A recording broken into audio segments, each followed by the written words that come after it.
You got decent lighting. 2, 3, 4, 5, 6, 7, 8, 9. Were any of you guys aware that coffee used to only be grown by select groups of people? Initially it was only grown in Africa and the Middle East, but then sometime in the early 1600s it was smuggled into Europe, where a Dutch company then created an estate on an Indonesian island.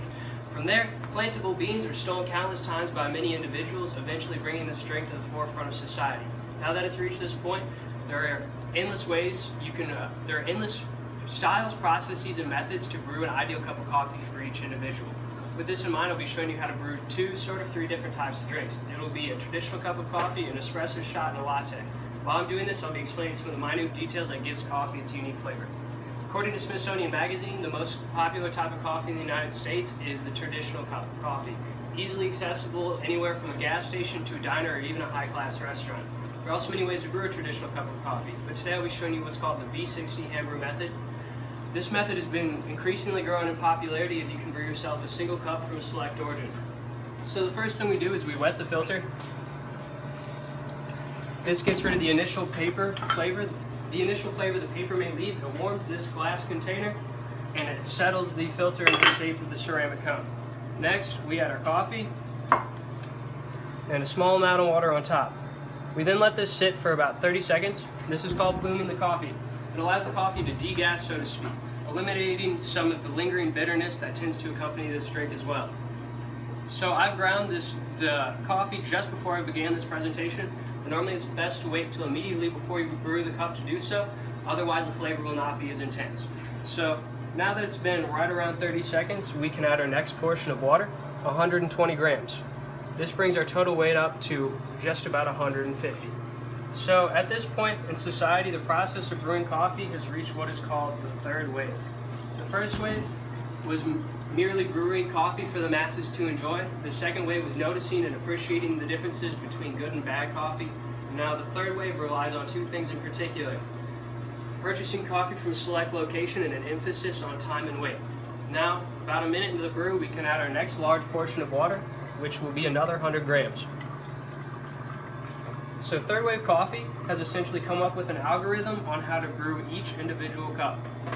You take the initial dry weight of the coffee, the setting it was ground on, how much water was used, how long it took to brew, and using a tool called the refractometer, you get the parts per million of coffee particles within the water.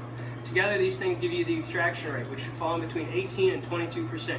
Though this sounds complicated, you can essentially tell if it's within this range based upon whether it tastes good or not.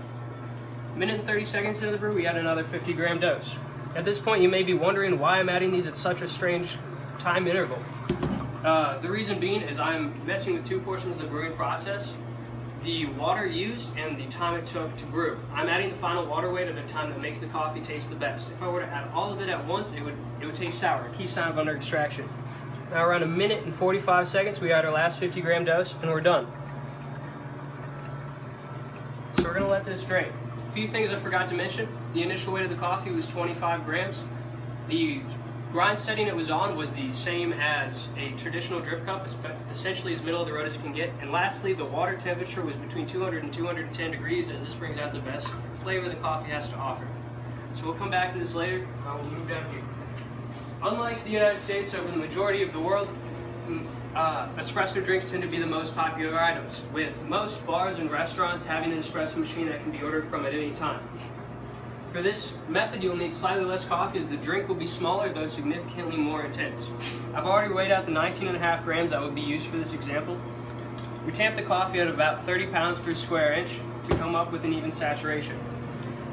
Next, we place the basket in the machine, make sure the scale is taired, and reset the timer. Now, I'll pull down on the handle while simultaneously hitting the timer as well. After exactly 3 seconds, we will remove it from its locked position into its gradual pressurized descent. This is what's called a lever espresso machine. Most espresso machines are automatic. They dispense water at 9 bars of pressure throughout the entirety of the shot.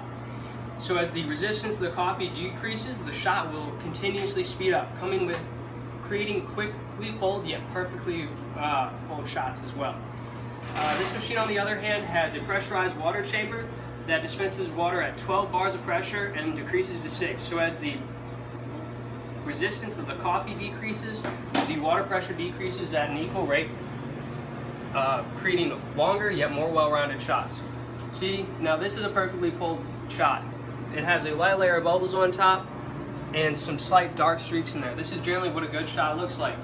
If you see some white streaks or dots, generally the shot is not pulled all that great, though not always. Next, I'll use this for a latte. So the milk goes to just beneath this indent. We separate it into 4 quadrants, and after purging the steam wand, it will be inserted into the back right quadrant and aimed into the back left one. So the steam wand will be turned up all the way. This creates a swirling vortex within the coffee. This is also when the air is added. You gradually lower the pitcher and start pushing the air into the milk itself. This process caramelizes the sugars, making it naturally sweeter. Once it reaches 165 degrees, which after doing this for a while, you'll eventually be able to tell based off of touch, you turn off the wand, clean it, and this section is done. Now this is the least important part of coffee as a whole, but it tends to be the most sought after and appreciated aspect. This is the latte art. It has no effect on the flavor, but it tends to leave a lasting impression about the drink itself. So from a relatively great height, swirl the milk in the espresso. This initial pour will serve as the canvas for the rest of your work. This is done, well, I tend to start somewhere in the middle. This is done by a series of drops that start off as near perfect circles, which are then pushed by subsequent drops, forming skinnier and longer designs. Most designs are centered around a heart, so at the end you will place a large drop. This will become said heart.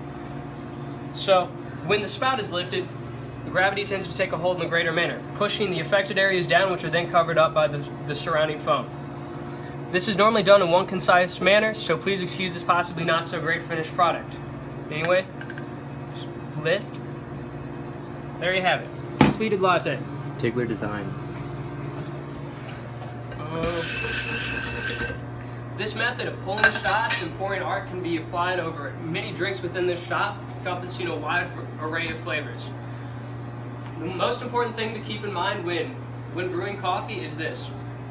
You can never make a cup better, you can only make it worse. So this is what should be kept in mind, that every single drink has the potential to be outstanding, and that many people just take away from it in a manner of ways, whether that's the way it's grown, brewed, stored, roasted, or shipped, or honestly even drank.